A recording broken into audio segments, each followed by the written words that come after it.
dengan guru di ruang acara. Penyampaian rekomendasi di PDP Kabupaten Gurun terhadap laporan keterangan pertanggungjawaban. Klarifikasi dan informasi atas laporan keterangan pertanggungjawaban Bupati tahun anggaran 2021.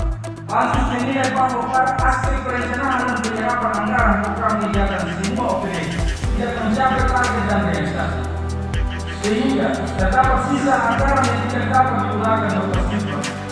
Dan sisa satu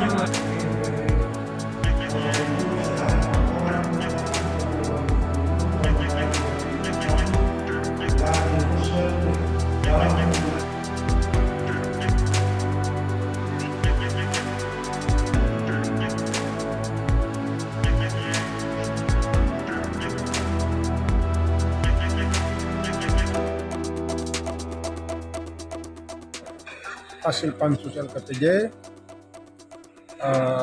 pansus LKPJ meminta untuk pemerintah daerah dalam ini Pak Bupati untuk tidak memberikan jabatan kepada para eselon yang sudah mempunyai tugas di pimpinan OPD atau sebagai kepala SPT untuk merangkap jabatan.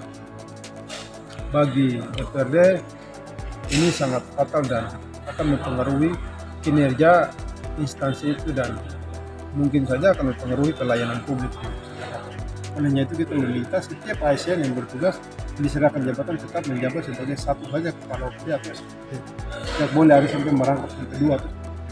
Rekomendasi pansus yang berbunyi bahwa meminta kepada Bupati Guru juga Pak Bupati untuk tidak menyeskakan kepala-kepala sekolah yang memang berstatus tahanan. Itu karena memang sesuai dengan Permendikbud nomor 40 dan Permendikbud nomor 40 tahun 2021. Karena dalam pasal itu sudah jelas bahwa tidak menginginkan dalam klausul pasal Permendagri 10 tahun 2020 tidak menginginkan adanya kepala sekolah yang memang berstatus hukum atau dalam tanda kutip pernah sebagai tahanan untuk menjadi kepala sekolah. Kalau yang sudah terlanjur itu diangkat, pansus LKPJ. kalau yang sudah terlanjur diangkat, ya untuk apa perlu diganti? Ya, pansus meminta untuk ditinjau dan bila perlu diganti karena itu tidak sesuai dengan Permendikbud 40 tahun 2021. Terima kasih sudah nonton. Jangan lupa like, subscribe, dan share ya.